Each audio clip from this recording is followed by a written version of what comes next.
전 세계가 한나라에 미쳤습니다.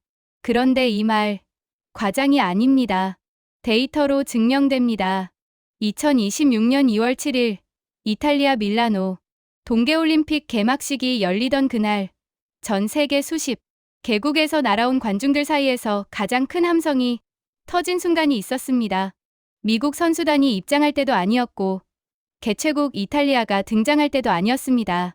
성화봉송 구간에서 한 명의 한국인이 등장하는 순간, 펜스가 무너졌습니다. 문자 그대로입니다.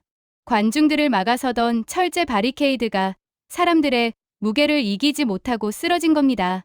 너도 나도 카메라를 들이밀고 소리를 질렀습니다. 올림픽 보안요원들이 긴급 투입되는 상황까지 벌어졌습니다. 그 한국인의 이름은 성운, 엔하이픈의 멤버이자 전직 피겨스케이팅 선수였습니다. 여기서 잠깐 생각해보세요. 올림픽입니다. 4년에 한 번 열리는 전 세계 최고의 스포츠 축제입니다. 각국의 정상급 선수들이 국가의 명예를 걸고 피와 땀으로 경쟁하는 신성한 무대입니다.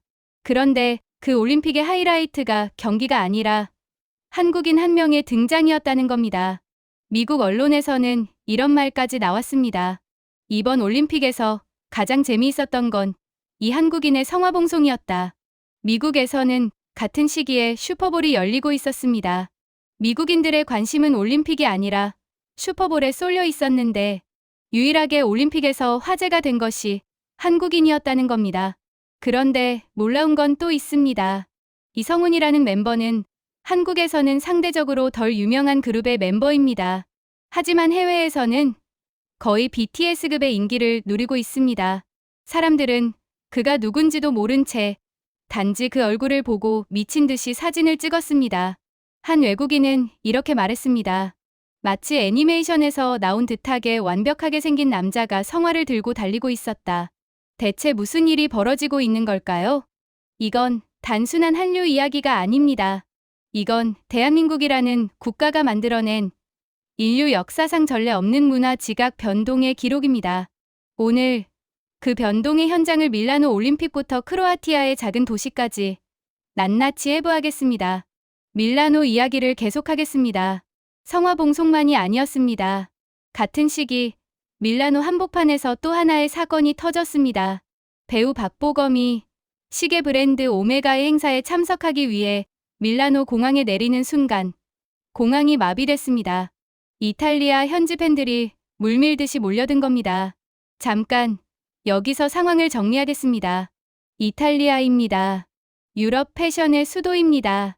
레오나르도 다빈치의 나라이고 미켈란젤로의 천지창조가 있는 나라이고 조르지오 아르마니와 프라다의 고향이고 로마 제국 2000년 역사의 후예입니다. 미의 기준을 세계에 제시해온 나라입니다. 그 이탈리아 사람들이 한국인 배우 한 명을 보겠다고 공항에서 뛰어다닌 겁니다. 이미 넷플릭스 드라마 폭삭 속았수다로 글로벌 흥행을 일으키며 유럽에서 인지도가 급상승한 상태였습니다. 이탈리아 사람들은 박보검의 얼굴을 알아봤습니다. 한 여성은 시큰둥하게 영상을 촬영하다가 박보검의 얼굴을 알아본 순간 표정이 180도 바뀌며 소리를 질렀습니다. 이 영상 하나가 전 세계로 퍼졌습니다. 그런데 진짜 화제가 된 건 박보검의 태도였습니다. 박보검은 공항에서 팬들에게 달려갔습니다. 한 명 사인을 해줬습니다. 눈을 피하지 않고 대화했습니다.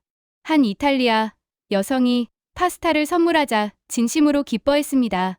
또 다른 여성은 정말 잘생겼다고 말했고 박보검은 당신도 아름답습니다라고 답했습니다. 그 여성은 이후 영상을 올리며 연신 오마이갓을 외쳤습니다. 베네치아에서 밀라노까지 무작정 달려온 팬도 있었습니다. 정확한 날짜와 장소도 모른 채 밀라노 거리를 헤매다가 기적처럼 박보검을 만났습니다. 박보검은 그 여성의 말을 끝까지 경청했고 사진을 찍어주었고 따뜻한 미소를 보냈습니다. 해외 팬들의 댓글이 쏟아졌습니다. 이런 태도를 보인 세계적인 스타는 없었다. 이건 팬 서비스가 아니다. 이게 그냥 진짜 박보검이다. 오직 한국에서 온 사람만이 이런 행동을 했다. 해당 영상들은 하루 만에 조회수 100만에 육박했고 댓글은 수천 개가 넘게 달렸습니다. 그리고 진짜 폭발은 오메가 하우스 행사에서 일어났습니다. 이 행사에는 할리우드를 대표하는 전설 조지 클루니가 함께했습니다. 조지 클루니 64세 할리우드에 살아있는 아이콘 오션스 11의 그 남자 전 세계에서 가장 섹시한 남자로 뽑혔던 배우 그가 박보검과 나란히 섰습니다. 박보검은 유창한 영어로 인사를 전했습니다. 이 자리에 와서 여러분을 만나게 돼 기쁘다. 그리고 옆에 선 클루니를 향해 여기서 만날 줄 예상도 못했다. 이 순간을 간직하고 싶다고 말했습니다. 한국식 예의, 어른을 높이는 태도, 그것이 영어를 통해서도 고스란히 전달됐습니다. 그 순간 클루니가 마이크를 잡았습니다. 박보검의 어깨에 손을 올리며 이렇게 말했습니다. 64세인 내가 이 친구 얼굴을 보고 있으니 굉장히 절망스럽다. 죽고 싶은 지경이다. 행사장이 웃음바다가 됐습니다. 농담이었습니다. 하지만 그 농담 속에 담긴 진심은 전 세계로 퍼졌습니다. 할리우드의 전설이 한국 배우의 외모와 존재감 앞에서 백기를 든 겁니다. 이어서 클루니는 이렇게 덧붙였습니다. 지금이야말로 정말 설레는 순간이다. 당신의 커리어에서도 아주 흥미로운 순간. 이건 시작이기도 하고 재밌는 부분이다. 오메가의 레이날드 애슐리만 CEO는 박보검에 대해 이렇게 공식 평가했습니다. 독보적인 매력과 강렬한 스크린 존재감으로 사랑받는 배우. 폭넓은 연기 스펙트럼과 연기에 대한 진정성은 오메가가 오랫동안 추구해온 정밀함과 탁월함, 지속적인 품질 가치와 맞닿아 있다. 이건 단순한 연예인 뉴스가 아닙니다. 이건 글로벌 최정상 명품 브랜드의 CEO가 한국인을 자사의 핵심 가치와 동일선상에 놓은 사건입니다. 비유하자면 이런 겁니다.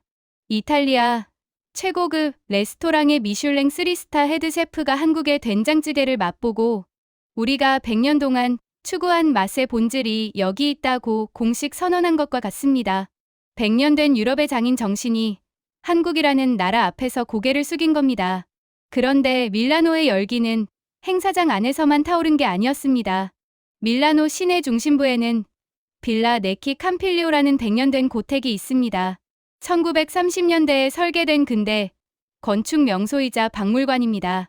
밀라노가 가장 밀라노다웠던 시절에 살아있는 타임캡슐이라 불리는 곳입니다. 밀라노 시민들은 이곳에서 생각하고 걷고 즐깁니다. 밀라노의 자부심 그 자체인 공간입니다. 그런데 2026년 2월 이 공간이 대한민국의 코리아하우스로 변모했습니다. 이탈리아를 상징하는 공간에 태극기가 걸린 겁니다. 대한체육회가 문화체육관광부와 공동으로 조성한 복합문화공간이었습니다. 개관식에는 유승민 대한체육회장, 문화체육관광부 장관, IOC 집행위원인 김재열 위원, 반기문 전 IOC 윤리위원회 위원장까지 참석했습니다. 130여 명의 국내외 주요 인사가 이 공간의 탄생을 축하했습니다. JTBC 취재진의 밀착 카메라가 포착한 현장은 충격적이었습니다. 기자는 이렇게 시작합니다. 정말 이 정도였나? 하루에도 몇 번씩 놀랍니다. 매일 수천 명의 외국인이 코리아하우스를 찾았습니다. 그들은 떡볶이를 먹기 위해 길게 줄을 섰습니다. 닭강정과 어묵, 호떡, 고급 요리가 아니라 우리가 매일 즐기는 일상의 음식입니다. 한 외국인 가족이 닭강정을 한 입 베어 물더니 웃음을 터뜨렸습니다. 차례를 기다리는 소녀에게 물었습니다. 한국 음식 좋아해요? 소녀가 단박에 대답합니다. 떡볶이. K-POP 안무를 배우는 시간에는 어린아이부터 어른까지 어깨를 으쓱거렸습니다. K-뷰티 아이돌 메이크업 부스 앞에는 이탈리아 여성들이 줄을 섰습니다. 기자가 저도 아이돌로 변신할 수 있나요? 라고 물었더니 돌아온 대답은 아이돌이요? 그건 불가능하다고 합니다. 라는 유머 섞인 거절이었지만 눈꽃 모양의 반짝이는 붙일 수 있었습니다. 한 이탈리아 청년 줄리앙은 한국어를 공부하고 있었습니다. 소파에서 K-드라마를 봤어요. 라고 한국어로 대답했습니다. 취재진이 놀라서 되물었습니다. 진짜요? 줄리앙이 웃으며 고개를 끄덕입니다. CJ와 한국관광공사는 코리아하우스 내에 데일리케이션 K-데일리케이션 콘셉트의 체험 공간을 운영했습니다. 한강 편의점을 모티프로 한 비비고, 부스에서 볶음면을 나눠주고, 바로 옆에서 K-뷰티 체험을 하고, 그 옆에서 K-POP 안무를 배우는 동선, 밥을 먹고, 화장을 하고, 춤을 추는 것. 이 세 가지가 하나의 흐름 안에서 자연스럽게 이어지도록 설계한 겁니다. JTBC 기자는 리포트를 이렇게 마무리했습니다. 한때는 작고 잘 알려지지 않은 변방이었습니다. 하지만 이제는 전 세계인이 모인 축제 공간에서 단연 눈에 띄는 건 우리 한국 문화입니다. 더 자부심을 가질 자격 우리에겐 있습니다. 여기까지 들으셨다면 이런 생각이 드실 겁니다. 그래, 밀라노에서 인기 있었다는 건 알겠어. 그런데 이게 정말 전 세계적인 현상이야? 밀라노는 올림픽이 열리니까 특별한 거 아니야? 이제부터가 진짜입니다. 크로아티아라는 나라를 아십니까? 발칸반도 서북부에 위치한 인구 약 400만의 국가입니다. 축구를 좋아하시는 분이 아니라면 잘 모르실 수 있습니다. 한국과 직접적인 연관도 거의 없는 나라입니다. 크로아티아, 언론을 접하는 한국인은 더더욱 드물겠죠. 심지어 크로아티아어를 들어본 적 있는 한국인이 몇이나 될까요? 그런데 이 나라에서 무슨 일이 벌어지고 있는지 아십니까? 크로아티아의 주요 지상파 채널인 RTL에서 K-POP 특집 보도가 나왔습니다. 지상파입니다. 예능 채널이 아니라 메인 뉴스 채널에서요. 제목이 이랬습니다. 젊은 한국인들이 어떻게 크로아티아 학생들을 열광시켰을까? 경기장을 매진시키는 K-POP의 모든 것. 초등학교 5학년 여자아이 3명이 카메라 앞에서 인터뷰를 했습니다. 이름은 니카, 니키, 마르타. 이 세 아이는 K-POP에 대해 이렇게 설명했습니다. 거의 모든 노래에 안무가 있어요. 그 여자 아이돌들은 정말 예쁘고 춤도 잘 추고 뮤직비디오도 좋아요. 가장 좋은 음악이에요. 솔직히. 한 아이는 한국어까지 배우고 있었습니다. 비록 아직 아무것도 모르지만 조금씩 배우고 있다면서요. 더 놀라운 건 아이들의 엄마 반응입니다. 엄마도 같이 K-POP 들어요? 아이가 답합니다. 네. 저 들을 때 엄마도 뭔가 따라 부르기 시작해요. 아무것도 모르면서요. 크로아티아의 가정에서 K-POP 세대를 넘어 공유되고 있는 겁니다. 그리고 여기서 진짜 충격적인 수치가 등장합니다. 크로아티아 최대 규모의 실내 공연장인 아레나 자그레브. 고정 좌석만 1만 5천석, 최대 2만 명 이상을 수용하는 공간입니다. 크로아티아에서 가장 큰 공연장입니다. 이곳에서 K-POP 트리뷰트 공연 K-POP 포에버가 매진됐습니다. 잠깐 다시 한번 짚겠습니다. 트리뷰트 공연입니다. 실제 K-POP 아티스트가 오는 게 아닙니다. 진짜 블랙핑크가 오는 게 아니고 진짜 스트레이키즈가 오는 게 아닙니다. K-POP 노래를 커버하는 공연입니다. 그런데 2만 석이 매진된 겁니다. 인구 400만 명의 나라에서요. 비율로 따지면 한국에서 25만 명 이상이 하나의 커버 공연에 몰리는 것과 같습니다. 상상이 되십니까? 한국에서 미국 팝 커버 밴드 공연의 잠실 올림픽 주경기장이 매진되는 장면을요. 그게 크로아티아에서 K-POP로 일어나고 있는 겁니다. 매진이 되니까 추가 공연 날짜까지 잡혔습니다. 자그레브뿐 아니라 자다르, 리에카에서도 공연이 열렸습니다. 크로아티아 전국이 K-POP로 들끓고 있는 겁니다. 그리고 이건 크로아티아만의 현상이 아닙니다. 발칸반도 전체가 K-POP 열기에 뜨겁습니다. 다만 진짜 K-POP 가수의 콘서트는 주로 유럽의 큰 도시에서만 열리기 때문에 발칸반도 팬들은 공연을 보려면 폴란드, 바르샤바나 헝가리, 부다페스트까지 원정을 떠나야 합니다. 그래서 생겨난 것이 이 트리뷰트 공연 문화입니다. 진짜를 볼 수 없으니 가짜라도 보겠다는 열망. 그 열망이 2만 석을 채운 겁니다. 크로아티아 현지 음악 전문가의 말이 인상적이었습니다. 정말 큰 커뮤니티입니다. K-POP 대중 매체에 오르거나 음악 차트에 오르지 않는데도 젊은 층 사이에서는 거대한 문화가 되어 있습니다. K-POP는 차트를 점령하기 전에 마음을 점령한 겁니다. 그리고 이건 발칸반도 전체의 현상입니다. 세르비아, 보스니아, 슬로베니아, 몬테네그로 이 나라들에서도 K-POP 팬덤은 뜨겁습니다. 크로아티아 현지 댓글을 보면 이런 반응이 있었습니다. K-POP는 2009년부터 폭발적인 인기를 끌었고 발칸반도 출신인 우리 대부분도 그때 들었습니다. 2009년부터입니다. 15년이 넘은 겁니다. 이건 유행이 아닙니다. 이건 세대를 관통하는 문화적 뿌리입니다. 한 크로아티아인의 댓글이 특히 인상적이었습니다. 크로아티아의 과거, 정체성에만 머물며 부패의 굴레를 방치하기보다는 차라리 타 문화의 치열한 노동윤리와 열정을 배우는 것이 우리 사회에 훨씬 유익할 것입니다. 한국 문화를 단순한 오락이 아닌 배울 점이 있는 문화로 인식하고 있는 겁니다.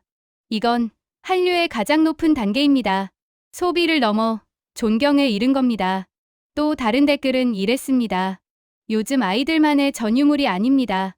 저도 88년생이지만 여전히 엑소와 빅뱅을 즐겨 듣습니다. 브리트니 스피어스를 들으며 자란 세대에게도 K-POP는 매력적입니다. 세대를 초월하는 매력. 이게 K-POP의 진짜 힘입니다. 할리우드 팝은 세대 간 단절이 심합니다. 부모 세대의 음악과 자녀 세대의 음악은 전혀 다릅니다. 하지만 K-POP는 어머니와 딸이 같이 듣습니다. 크로아티아의 인터뷰에서도 나왔듯이 엄마가 딸의 K-POP를 따라 부르는 장면이 일상이 된 겁니다. 크로아티아의 한 10대 잡지에서는 격 포스터의 변화를 보여주었습니다. 15년 전 크로아티아 10대의 방에 붙어있던 포스터는 저스틴 비버, 원 디렉션, 한나 몬타나였습니다. 지금은 스트레이키즈와 에스파입니다. 방 벽의 포스터가 바뀌었다는 건 그 세대의 꿈이 바뀌었다는 뜻입니다. 이 현상을 일시적 유행이라고 치부할 수 있을까요? 답은 하나의 지표에 있습니다. 한류가 일시적인지 지속 가능한지를 판별하는 가장 정확한 리트머스 시험지가 있습니다. 바로 언어 학습입니다. 노래가 좋아서 따라 부르는 건 유행입니다. 영상이 재밌어서 시청하는 것도 유행입니다. 하지만 그 나라의 언어를 배우기 시작한다. 이건 유행이 아닙니다. 이건 문화적 전환입니다. 인생의 시간을 투자하겠다는 결심입니다. 삶의 방식을 바꾸겠다는 선언입니다. 크로아티아는 인구가 400만 명에 불과합니다. 그런데 이 나라의 세종학당이 무려 3곳이 운영되고 있습니다. 수도 자그레브, 해안도시 스플리트, 항구도시 리에카. 다른 유럽 국가와 비교했을 때 인구 대비 세종학당 밀도가 압도적으로 높습니다. 프랑스나 독일 같은 대국도 아닌 인구 400만의 작은 나라에 한국어 교육기관이 3곳이나 있다는 건 무엇을 의미할까요? 이건 크로아티아만의 이야기가 아닙니다. 전 세계적으로 한국어 학습 열풍은 폭발적입니다. 듀오링고 기준 한국어는 전 세계에서 가장 빠르게 성장하는 학습 언어 중 하나입니다. 특히 동남아, 중동, 아프리카 지역에서의 성장세가 눈에 띕니다. 비유를 하나 들겠습니다. 프랑스 요리가 세계를 지배하던 시절, 전 세계의 요리사들은 프랑스어를 배웠습니다. 줄리에느가 뭔지, 미르푸아가 뭔지, 숙수 셰프가 어떤 역할인지 알기 위해서였습니다. 레시피를 읽기 위해서였습니다. 영어가 세계 공용어가 된 것도 마찬가지입니다.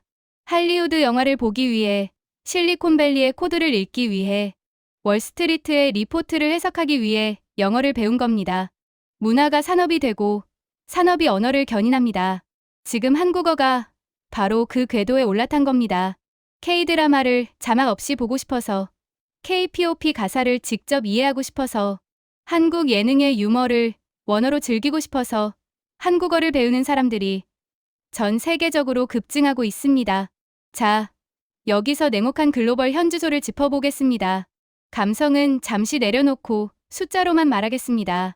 한국 콘텐츠 산업의 수출액 2023년 기준 약 130억 달러입니다. 한화로 약 18조 원, 매출액은 151.1조 원입니다. 2018년부터 2023년까지 수출 연평균 성장률은 6.3%를 기록했습니다. 코로나 팬데믹으로 전 세계 수출이 위축되던 시기에도 한국 콘텐츠 수출은 역주행했습니다. 이 수치가 어느 정도인지 감이 안 오실 수 있습니다. 비교해 드리겠습니다. 한국의 문화 콘텐츠 시장은 세계 7대 규모입니다. 미국, 중국, 일본, 영국, 독일, 프랑스 다음입니다. 인구 5천만의 나라가 인구 3억 3천만의 미국, 14억의 중국, 1억 2천만의 일본을 바짝 뒤쫓고 있는 겁니다.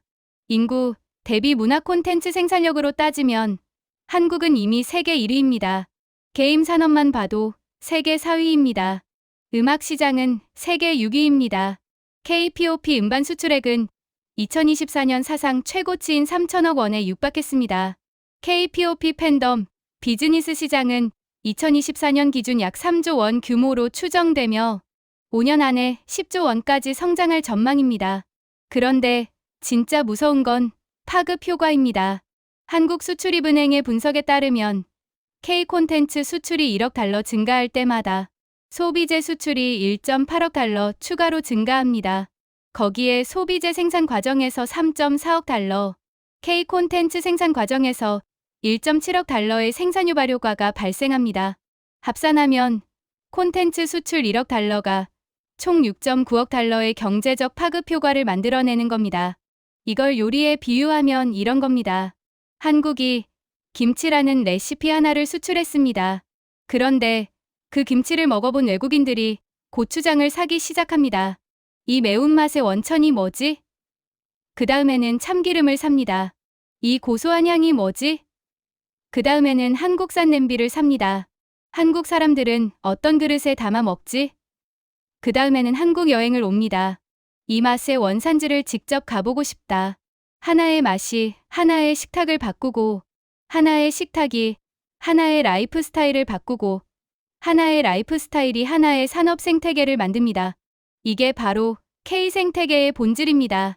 단품이 아니라 코스 요리 전체를 수출하는 겁니다. 그런데 여기서 의문이 생깁니다. 대체 한국은 어떻게 이걸 해낸 걸까요? 경쟁 상대를 보세요. 미국은 할리우드가 있습니다. 100년의 역사, 천문학적 자본, 영어라는 세계 공용어의 절대적 이점, 디즈니, 넷플릭스, 워너브라더스. 일본은 애니메이션과 게임 왕국입니다. 닌텐도, 소니, 스튜디오 지브리. 영국은 비틀즈와 셰익스피어의 나라이고 프랑스는 칸 영화제의 나라입니다. 이 거인들은 수십 년, 수백 년의 문화적 인프라를 쌓아왔습니다. 이 거인들 사이에서 한국이 어떻게 자리를 뺏었을까요? 답은 세 가지입니다. 그리고 이 세 가지야말로 경쟁국들이 절대 흉내낼 수 없는 한국만의 미친 디테일입니다. 첫 번째, 시스템의 집요함입니다. K-POP는 음악이 아닙니다. 시스템입니다. 정밀하게 설계된 인재 양성 시스템입니다. JYP의 박진영 대표는 K-POP 산업 확장 전략을 3단계로 설명한 적 있습니다. 1단계는 아시아 시장 장악, 2단계는 영어권 시장 진출, 3단계는 글로벌 로컬화. 이 전략은 30년에 걸쳐 체계적으로 실행되었습니다.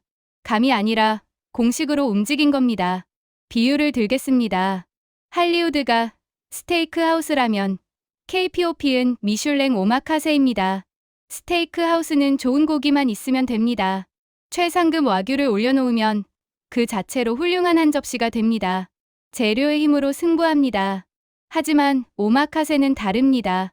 재료 선별부터 숙성 온도, 카레 각도, 플레이팅의 미학, 서빙 타이밍, 고객과의 아이 컨택까지 모든 과정이 하나의 유기적 시스템으로 작동합니다. 어느 한 과정이라도 어긋나면 전체가 무너집니다. 그래서 오마카세의 가격이 스테이크보다 비쌉니다.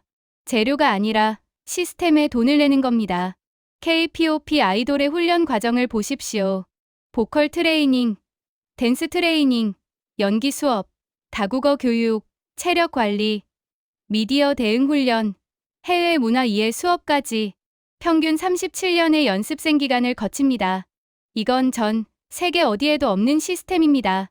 미국의 팝스타는 재능으로 데뷔합니다. 노래 잘하는 사람이 녹음실에 가서 히트곡을 만들면 끝입니다. 일본의 아이돌은 친밀감으로 데뷔합니다. 완벽하지 않아도 팬과의 거리감을 좁히는 것이 핵심입니다. 하지만 한국의 아이돌은 시스템으로 완성됩니다. 재능도 있고 친밀감도 있고 거기에 군대식 훈련을 통과한 완성형 퍼포머가 무대에 오릅니다. 스트레이키즈는 한국 아티스트 최초로 미국 앨범 판매량 100만 장을 넘었습니다. 블랙핑크의 리사는 K-pop 가수 최초로 아카데미 시상식 무대에 올랐습니다. 넷플릭스 역대 최고 조회수를 기록한 애니메이션 영화의 OST도 K-pop이었습니다. 이건 더 이상 한류라는 단어로 설명할 수 있는 규모가 아닙니다. 이건 글로벌 음악 시장의 지각 변동입니다. 두 번째, 과잉 서비스의 DNA입니다. 밀라노에서 박보검이 보여준 행동을 다시 떠올려 보세요. 공항에서 팬들에게 달려가 한 명 한 명 사인을 해줬습니다. 파스타를 선물하는 팬에게 진심으로 기뻐했습니다. 베네치아에서 무작정 찾아온 팬에게 눈을 맞추며 대화했습니다. 해외 팬들의 반응이 왜 이렇게 뜨거웠을까요? 답은 간단합니다. 그들은 이런 스타를 본 적이 없기 때문입니다. 할리우드 스타의 팬 서비스와 한국 스타의 팬 서비스는 축구로 치면 수비수와 공격수의 차이입니다. 할리우드 스타는 팬이 오면 응합니다. 수비적 팬 서비스입니다. 고마워요. 사인해줄게요. 이 정도면 훌륭한 팬 서비스입니다. 하지만 한국 스타는 팬에게 먼저 달려갑니다. 공격적 팬 서비스입니다. 먼저 손을 내밀고, 먼저 눈을 맞추고, 먼저 웃습니다. 골드만삭스 리서치 보고서에서도 지적했습니다. K-pop은 슈퍼팬을 만들어내는 DNA를 1세대 아이돌 시대부터 가지고 있었다고. 다른 글로벌 아티스트들과 비교해 서비스적인 면이 압도적이라고. 그리고 이 슈퍼팬들이 음악 산업에 막대한 지출을 하면서 산업 전체를 견인한다고. 이건 개인의 성격 문제가 아닙니다. 이건 한국이라는 나라가 가진 서비스 DNA입니다. 한국의 식당을 가보세요. 반찬이 무한 리필됩니다. 밑반찬 리필이 당연한 나라. 이건 세계 어디에도 없는 문화입니다. 프랑스 레스토랑에서 빵 더 주세요 하고 하면 추가 요금이 나옵니다. 일본 이자카야에서 오토시자 석요금가 뭐예요? 라고 물으면 앉은 것만으로 돈을 내야 합니다. 미국 레스토랑에서 물 한 잔을 시켜도 병째 가져와서 돈을 받습니다. 하지만 한국에서는 밑반찬이 공짜입니다. 물은 셀프입니다. 이 넉넉한 서비스의 DNA가 K-pop 아이돌의 팬 서비스에 고스란히 녹아있는 겁니다. 그리고 이건 빨리빨리 문화와도 연결됩니다. 한국의 배달 문화를 보세요. 30분 안에 치킨이 옵니다. 비가 오나 눈이 오나 배달됩니다. 이건 단순한 속도가 아닙니다.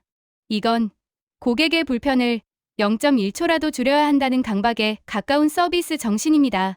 K-pop 기획사가 팬들의 요청에 실시간으로 반응하는 것. 아이돌들이 VLIV나 위버스에서 팬들과 매일 소통하는 것. 이 모든 것이 같은 뿌리에서 나온 겁니다. 외국인들이 한국에 와서 가장 놀라는 것 중 하나가 바로 이 과잉 서비스입니다. 왜 이렇게까지 해줘요? 라는 질문에 한국인들은 멋쩍게 웃습니다. 그냥 당연한 건데요. 이 당연함이 세계를 정복하고 있는 겁니다. 조지 클루니가 박보검을 보고 절망했다면 그건 얼굴 때문만이 아닙니다. 한국인이 가진 저 자연스러운 다정함, 저 진심 어린 예의, 저 넘치는 서비스 정신, 그것을 경험한 적 없는 세계가 한국이라는 나라에 반하고 있는 겁니다. 세 번째, 융합과 속도입니다. 밀라노 코리아 하우스를 보세요. 이건 다른 나라의 문화 홍보관과는 차원이 다릅니다. 프랑스는 와인과 치즈를 내놓습니다. 일본은 스시와 사케를 내놓습니다. 이건 음식 홍보입니다. 하지만 한국은 삶의 방식을 통째로 수출합니다. K-푸드, K-뷰티, K-콘텐츠, K-관광을 하나의 체험으로 통합한 겁니다. 다른 나라가 단품 요리를 내놓을 때 한국은 한정식 풀코스를 내놓습니다. 전체부터 디저트까지 하나의 스토리로 연결된 경험을 제공합니다. CJ 관계자의 말이 인상적입니다. K컬처를 전 세계인의 라이프 스타일로 구현하는 통합 플랫폼 기업으로서 KWAV 확산을 선도하겠다. 파리 올림픽에서 시작해 밀라노 올림픽으로 이어지는 이 흐름은 2028년 LA 올림픽까지 계속될 계획입니다.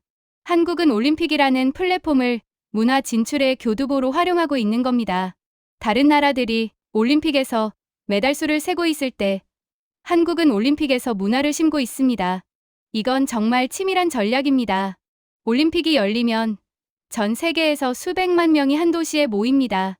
각국의 VIP, 언론인, 스포츠 팬, 관광객이 한 곳에 집결합니다. 이 인파를 대상으로 문화 홍보를 하는 건 마케팅으로 치면 타겟 광고의 최고봉입니다. 엄청난 예산을 들여 광고를 해도 이만큼의 다양한 국적의 사람들을 한 번에 만나기는 어렵습니다. 한국은 이 기회를 놓치지 않았습니다. 그리고 한 가지 더 주목할 점이 있습니다. 파리 올림픽의 코리아하우스는 첫 대중 개방이었습니다. 이전까지 코리아하우스는 VIP 위주의 폐쇄적 공간이었습니다. 하지만 파리에서 문을 열었고 밀라노에서는 한 단계 더 업그레이드됐습니다. 이건 전략의 진화입니다. 한국은 매 올림픽마다 레벨업하고 있습니다. 비교해볼까요? 다른 나라들의 하우스는 주로 자국 선수를 응원하고 자국 음식을 나눠주는 수준입니다. 기업 스폰서의 부스가 주를 이루고 문화체험은 보조적입니다. 하지만 코리아하우스는 다릅니다. 한복 패션쇼, K-POP 축하 공연, K-뷰티 체험, K-푸드 시식, 한국어 체험까지 미니 한국을 통째로 이식한 겁니다. 한 이탈리아 방문객이 말했습니다. 한국 사랑해요. 이 한마디가 모든 걸 설명합니다. 자, 이제 더 큰 그림을 보겠습니다. 글로벌 K-POP 이벤트 시장은 2021년 기준 81억 달러 규모였습니다. 연평균 7.3%의 성장률로 2031년에는 200억 달러, 약 28조 원 규모에 이를 것으로 전망됩니다. 전 세계 한류 커뮤니티 회원수 연평균 성장률을 보세요. 아시아 32.3%, 아메리카 35%, 그런데 유럽은요? 60.7%입니다. 유럽에서의 한류 팬덤 성장 속도가 아시아보다 2배 가까이 빠릅니다. 크로아티아의 이만성 매진, 밀라노의 코리아하우스 인파, 이 모든 것은 수치로 설명되는 구조적 변화입니다. 26개국 조사 결과 응답자의 69%가 한국 문화 콘텐츠에 호감을 가지고 있다고 답했습니다. 68% 이상이 한국 드라마가 자국에서 인기가 있다고 평가했습니다. 인도에서의 상황은 특히 주목할 만합니다. 인도 내 한류 콘텐츠 소비자는 약 1,500만 명이며 90% 이상이 24세 이하 Z세대입니다. 코로나 이후 인도에서 K-드라마와 K-POP 시청률은 370% 이상 증가했습니다. 인구 14억의 인도에서 K 콘텐츠가 뿌리를 내리고 있다면 그 시장 잠재력은 계산하기도 어렵습니다. K-POP은 기존 팝 음악의 문법을 완전히 재정의했습니다. K-POP의 증명한 핵심 명제는 이것입니다. 노래는 영어가 아니어도 글로벌 히트가 될 수 있다. 이 명제가 증명되기 전까지 빌보드 차트의 상식은 확고했습니다. 영어로 불러야 한다. 미국 시장을 뚫어야 한다. 한국이 이 상식을 깨부쉈습니다. 음악 퍼포먼스 비주얼 서사 팬 커뮤니케이션. 이 5가지 요소가 하나의 유기체로 작동하는 콘텐츠는 K-POP 이전에 존재하지 않았습니다. 할리우드의 팝스타는 음악을 합니다. 좋은 노래를 만들고 히트시키겠다. J-POP는 아이돌 문화를 합니다. 팬과의 친밀한 관계를 만들겠다. 하지만 K-POP는 세계관을 만듭니다. 에스파의 AI, 메타버스 세계관, 엔하이픈의 뱀파이어 서사, NCT의 무한 확장 유닛 시스템. 이건 음악이 아니라 하나의 우주입니다. 팬들은 그 우주 안에서 살고 싶어 합니다. 노래를 듣는 게 아니라 세계에 참여합니다. 하이브의 IP 확장 전략도 주목할 만합니다. 2021년 스토리 사업본부를 신설하고 오리지널 스토리텔링에 기반한 원천 IP 발굴에 투자한 결과 BTS 웹툰 세븐 페이츠 차코는 론칭 이틀 만에 누적 조회수 1,500만 건을 돌파했습니다. 이건 네이버 웹툰 역대 론칭작 최고치입니다. 엔하이픈의 다크문달의 재단은 누적 1억 8천만 뷰를 넘겼습니다. 음악에서 시작된 세계관이 웹툰으로 애니메이션으로, 게임으로 끝없이 확장되고 있습니다. 여기서 비유를 하나 더 하겠습니다. 할리우드는 단일 작물 농업입니다. 옥수수만 심고 옥수수만 수확합니다. 규모는 크지만 옥수수의 병이 돌면 전부 무너집니다. 하지만 K 콘텐츠는 다모작 농업입니다. 음악도 심고, 드라마도 심고, 웹툰도 심고, 뷰티도 심고, 음식도 심습니다. 어느 한 작물이 흉작이어도 다른 작물이 풍작이면 전체 생태계가 유지됩니다. 이게 K 콘텐츠의 회복 탄력성입니다. 실제로 이런 일이 벌어졌습니다. K-드라마, 오징어 게임이 넷플릭스를 장악했을 때 동시에 한국 식품 수출이 급증했고 한국어 학습자 수가 급증했고 한국 패션 브랜드에 대한 관심이 급증했습니다. 하나의 콘텐츠가 수십 개의 산업을 동시에 끌어올린 겁니다. 이게 생태계의 힘입니다. 그리고 크로아티아의 사례가 이걸 완벽하게 보여줍니다. 크로아티아에서 K-POP 인기를 얻자 동시에 한국어 학습 수요가 생겼고 K-뷰티 제품 수요가 생겼고 K-푸드에 대한 관심이 생겼고 한국 관광 수요가 생겼습니다. 초기에는 드라마와 음악 정도만 소비되었던 한류가 지금은 한국어 교육, 한국 음식, K-뷰티에 이르기까지 라이프 스타일 전반으로 확대된 겁니다. 하지만 냉혹한 현실도 직시해야 합니다. 국내 음반 판매와 음원 시장은 오히려 감소세입니다. K-POP 해외에서는 펄펄 날지만 정작 국내에서는 힘을 잃고 있다는 분석도 나옵니다. 대형 기획사, 중심의 시장 구조, 중소기획사의 경영난, 걸그룹 해체 등 산업 구조의 변화가 진행 중입니다. 또한 K-POP 음반 수출 시장의 7,075%는 일본, 중국, 미국 3개국이 차지합니다. 일본과 중국 시장의 수출은 감소하는 반면 미국과 유럽 시장은 증가하고 있습니다. 시장의 중심이 이동하고 있다는 긍정적 신호이지만 기존 기반이 흔들리고 있다는 경고이기도 합니다. 과잉 팽창의 위험도 있습니다.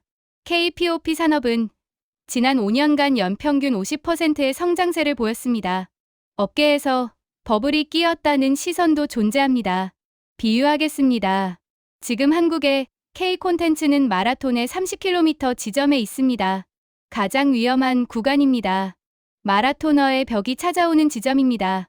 체력은 한계에 달하고 있지만 결승선이 눈앞에 보이기 시작하면서 속도를 더 높이고 싶은 유혹이 있습니다. 여기서 페이스를 잃으면 완주 자체가 위태로워집니다. 하지만 한국에는 이 위기를 돌파할 무기가 있습니다. 바로 적응력입니다.